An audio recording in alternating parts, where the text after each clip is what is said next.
नमस्कार, मेरा नाम पिंटू सिंह यादव है और आप सभी का स्वागत करते हैं। दोस्तों देखिए, भले ही उत्तर प्रदेश की सियासत में अंसारी परिवार का दबदबा है, लेकिन इन दबदबा के साथ जो है ना, उनके परिवार के सदस्य जो है वो लगातार कानूनी पचड़े में फंसते नजर आते हैं। शुरुआत में मुख्तार अंसारी की करूं तो मुख्तार अंसारी सलाखों के पीछे ही दम तोड़ दिए। अब वो इन पे उतना ज़्यादा मुकदमा था कि वो जेल की सज़ा काटते काटते ही इस दुनिया को अलविदा कह गए।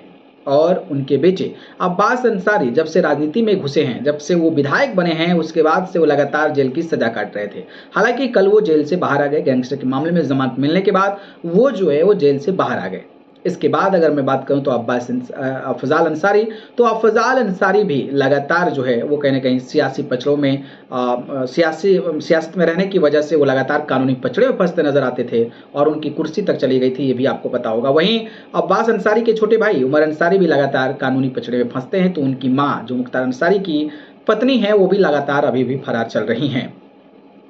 लेकिन इसी परिवार का एक और शख्स है और वो नाम है शिबकतुल्लाह अंसारी, जो कि मोहम्मदाबाद विधानसभा से कई दफा विधायक रह चुके हैं। वहीं उनके बेटे मन्नू अंसारी, जिन्हें शुएब अंसारी कहा जाता है, वो जो है वो विधायक हैं। हालांकि वो साफ छवि के साथ जाने जाते हैं, उन पर कोई भी ऐसा मुकदमा दर्ज नहीं है जो कि एक मतलब इस तरीके की चीज़ें जो हो कि जेल जाना पड़ो और सलाखों के पीछे जो है वो झेलनी पड़े।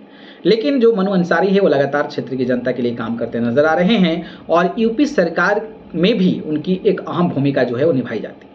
उन्होंने लगातार कई सारी तस्वीरें 2 दिन से साझा कर रहे हैं और उन्होंने कई सारी तस्वीरें मीटिंग की साझा करके लिखा था कि आज दूसरे दिन लखनऊ विधानसभा में विधान भवन में उत्तर प्रदेश विधानसभा की पंचायती राज समिति की बैठक में समिति सदस्य के रूप में सम्मिलित हुआ।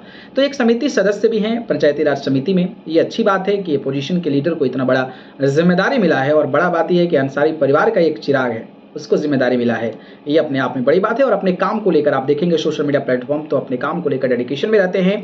तो वहीं उनका एक और पोस्ट है कि मगई नदी पर ग्रामीण चंदा कर बनवा रहे हैं 150 फीट लंबा, मतलब चंदा देकर बना रहे हैं, उसको लेकर उन्होंने बातें कही है। और माननीय राष्ट्रीय अध्यक्ष से भेंट कर अपनी विधानसभा के सम्मानित जनता द्वारा मगई नदी पर स्वयं के पैसे और श्रम से निर्मित की जा रहे 105 फीट लंबे पुल के बारे में अवगत कराया। माननीय राष्ट्रीय अध्यक्ष जी ने इस पुल के लिए हर संभव मदद के लिए वादा किया है। तो आप अंदाजा लगा सकते हैं कि एक नेता ऐसा भी होना चाहिए जो अपने क्षेत्र की जनता के लिए लगातार जो है वो कहीं ना कहीं शामिल रहे। बाकी आप लोग इस पर क्या कहेंगे, कमेंट करके बताइए। धन्यवाद।